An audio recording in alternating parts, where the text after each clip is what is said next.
오늘 함께 나누실 말씀의 제목은 밤중에 일하시는 하나님입니다.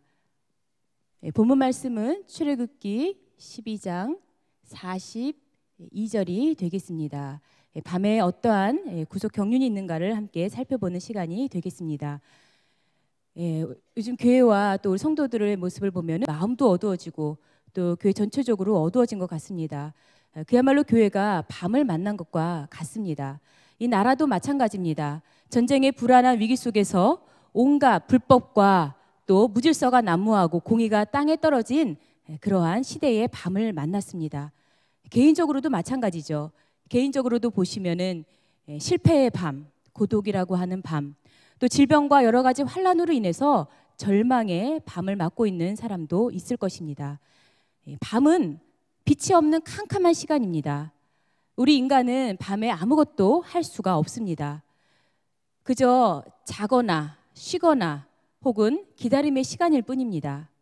그런데 성경을 볼 때 하나님께서는 밤에 일을 하셨습니다. 구속사적 경륜 속에서 이 밤에 결정적인 사건들이 일어난 것을 우리는 볼 수가 있습니다. 구속사적 경륜 속에서 이 밤은 너무나도 중요한 시간입니다. 우리가 성경을 볼 것 같으면 이사야 45장 7절 말씀에 나는 빛도 짓고 어두움도 창조하였다고 하나님께서 말씀하고 계십니다. 또 시편 74편 16절에 보시면은 낮도 주의 것이고 밤도 주의 것이라고 말씀을 하고 있습니다. 이처럼 하나님은 모든 것의 창조주가 되시기 때문에 밤에 절대로 제한을 받지 않습니다. 따라서 하나님은 밤에도 일을 하십니다. 아니, 밤에 오히려 하나님은 더 많은 일을 하시고 계십니다. 오늘 이렇게 피곤하지만 주일 가장 늦은 시간에 예배를 드리는 여러분에게 밤에 일하시는 하나님께서 찾아와서 이 밤에 여러분들을 만나 주실 줄로 믿습니다. 밤에 일하시는 하나님을 우리 함께 살펴보겠는데요. 첫 번째로 여호와의 밤을 보겠습니다. 여호와의 밤. 오늘 본문 말씀 출애굽기 12장 42절에 보면은 이 여호와의 밤이라고 하는 표현이 나오고 있죠. 이것을 원어로 보면 어떠한 뜻이냐 하면은 여호와께 속한 그 밤. 정확하게는 이렇게 됩니다. 여호와께 속한 그 밤. 즉 밤이 하나님의 주권하에 있다는 말이죠. 과연 밤에 어떠한 일이 일어났길래 여호와의 밤이라고 말씀하고 있는 것일까요? 주전 1446년 1월 15일 밤, 이때 출애굽의 대승리의 역사가 있었습니다. 하나님께서 이 밤에 이스라엘 백성을 430년 동안의 애굽에서의 종살이에서 해방시키신 그러한 놀라운 사건이 바로 이 밤에 일어났던 것입니다. 그래서 하나님께서는 이 밤을 정복하시고 이 밤을 가리켜서 여호와의 밤이다 라고 선포를 하고 계십니다. 이 출애굽의 사건이 얼마나 구속사적으로 중요하면 하나님께서는 이 날을 모든 절기의 시작점인 유월절로 삼으셨습니다. 그리고 이스라엘 백성들에게 명령을 하십니다. 대대로 이 날을 지켜라. 그런데 이 출애굽이 있기 바로 전에 하나님께서는 10대 재앙을 일으켰는데 그 10대 재앙 가운데 결정적으로 출애굽하게 만든 사건은 바로 장자재앙입니다. 그런데 이 장자재앙은 출애굽과 같은 밤에 일어났습니다. 같은 때에 같은 밤에 바로 장자재앙이 있었습니다. 이 장자재앙은 10대의 재앙 가운데도 가장 혹독한 재앙이고 이 재앙은 애굽의 모든 초태생, 짐승의 초태생 그리고 애굽 장자를 다 죽이신 그러한 사건이죠. 이 장자재앙을 가리켜서 이 출애굽기 12장 29절 말씀을 보면 밤중에 애굽에 있는 모든 첫 것을 다 치셨다 이렇게 말씀을 하고 있는데요. 이 밤중에라고 하는 것은 밤의 가운데라는 뜻입니다. 밤의 가운데, 밤의 중간에, 즉 한밤중에 하나님께서는 애굽의 장자를 다 치셨습니다. 30절에도 밤을 말씀하고 있습니다. 31절에도 밤을 말씀하고 있습니다. 이렇게 밤을 반복적으로 말씀하시면서 강조를 하고 있는 것입니다. 사단의 장자인 바로, 애굽의 바로왕, 그리고 애굽의 모든 장자를 치신 사건은 하나님의 장자인 아담을 타락시키고 하나님의 장자인 이스라엘 백성을 괴롭힌 사단에 대해서 하나님께서 철저하게 복수를 하신 것입니다.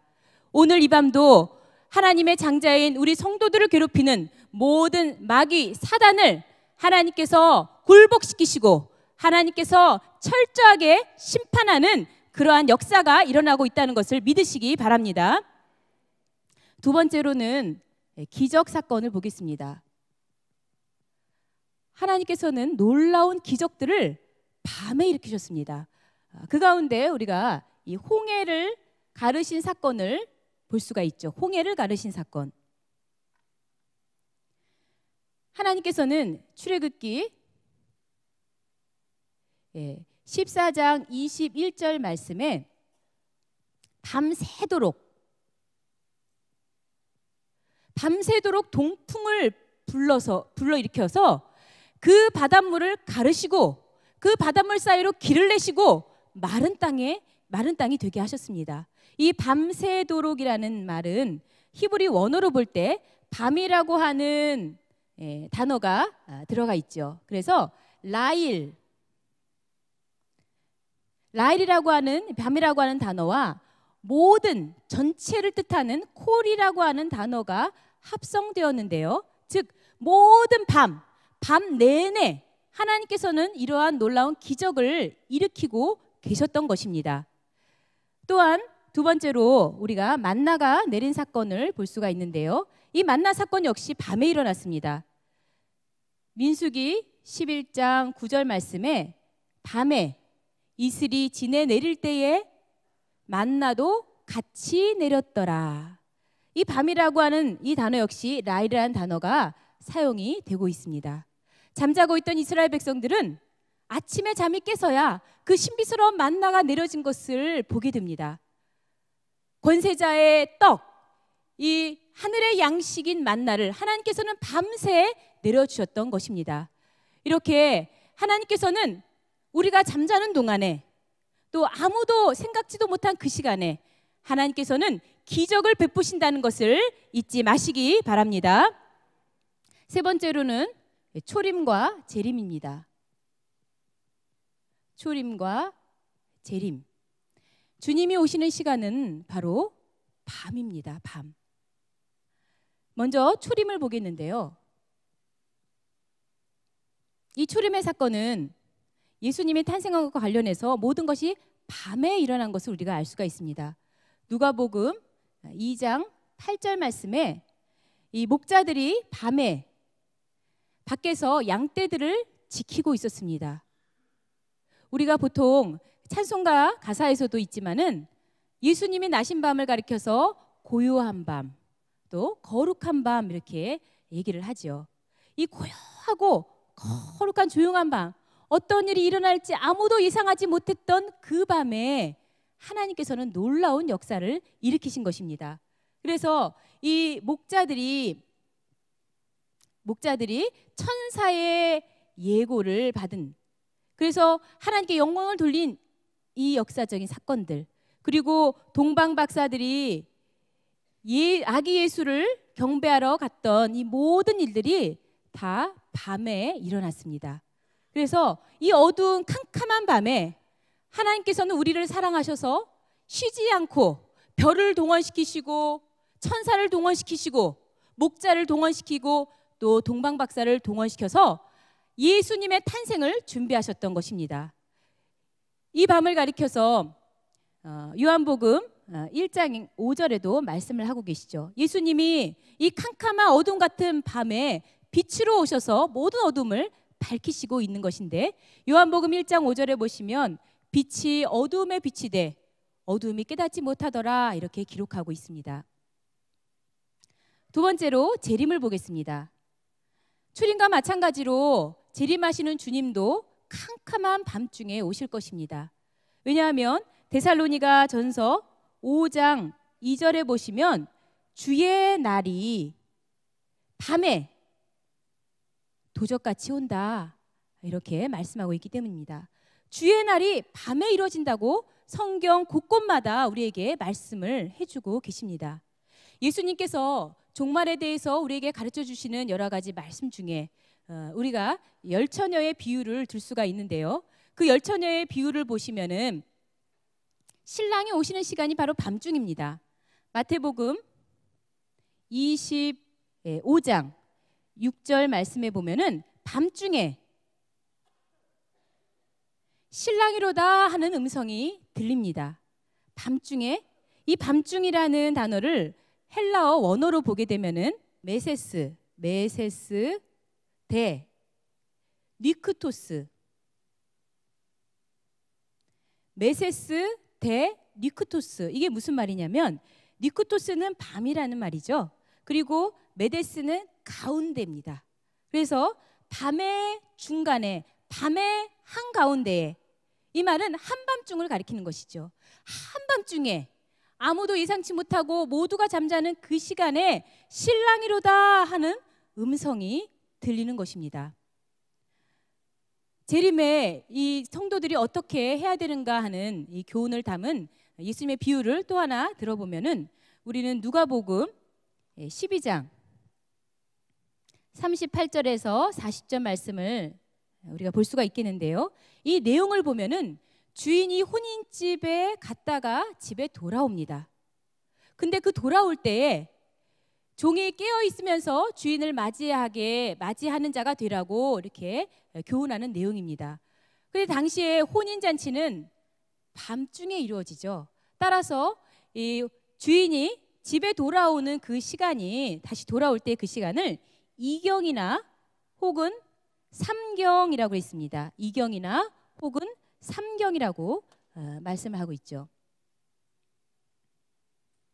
이 이경이라고 하는 시간은 9시에서, 이경이라고 하는 시간은 바로 밤 9시에서 밤 12시 자정, 삼경이라고 하는 시간은 밤 12시 자정에서 새벽 3시까지를 이르는, 즉 그야말로 한밤중입니다. 한밤중에 오게 되니까 다들 잘 수밖에 없겠죠. 그 시간까지 깨어있기가 얼마나 힘들겠습니까? 따라서 성경은 뭐라고 말씀하고 있냐면 주인이 혼인집에 갔다가 돌아왔을 때에 깨어있으면서 주인이 오기를 기다렸다가 문을 열어주는 그 종은 복이 있다라고 말씀을 하고 있습니다. 이처럼 우리도 주인을 기다리는 그런 사람들입니다. 우리 성도들은 예상했던 것처럼 기다리고 있다가 기쁨의 만남이 있기를 간절히 소원합니다. 자, 이제 말씀을 정리하겠는데요. 앞서 우리가 살펴본 것처럼 밤이라고 하는 시간은 하나님께서는 절대로 주무시거나 혹은 쉬는 시간이 아닙니다. 그 캄캄한 밤중에 오히려 하나님께서는 일을 하셨습니다. 이 밤이라고 하는 시간은 구속사적으로 너무나도 결정적인 사건들이 일어났고 이 밤에 모든 위기가 역전이 됐습니다. 그리고 그 밤에 판도가 바뀌었습니다.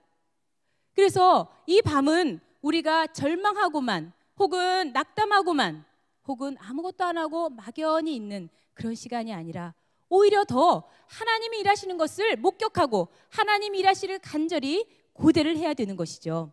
그런데 밝아지기 전이 가장 어둡다고 얘기를 하죠. 아침이 오기 전에가 가장 어둡다고 하죠. 성경에서도 마찬가지로 스가랴서 14장 7절에 보면은 어두워갈 때에 빛이 있으리로다. 또 로마서 13장 12절에 보시면은 밤이 깊고 낮이 가까웠다 이렇게 말씀을 하고 있습니다. 그렇게 본다면 바로 올해가 가장 어두운 밤의 극치를 맞고 있다고 볼 수도 있겠지요. 우리가 지금 혹시라도 절망의 밤을 맞고 있다면 오히려 하나님께서 일하신다는 그 절호의 기회를 붙잡는 여러분이 다 되시기를 바랍니다. 그래서 아무리 세상은 이렇게 사랑이 식어지고 미움이 더 커지고 불법이 성행하고 거짓 선지자들이 성도를 미혹하는 이러한 죄악의 밤일지라도 하나님께서 일하실 것을 우리가 굳게 믿고 하나님의 놀라운 역사, 그 밤의 한복판에서 일하시는 하나님의 권능과 위엄으로 말미암아서 우리의 모든 위기가 역전되는 놀라운 반전의 역사가 있기를 간절히 소원합니다.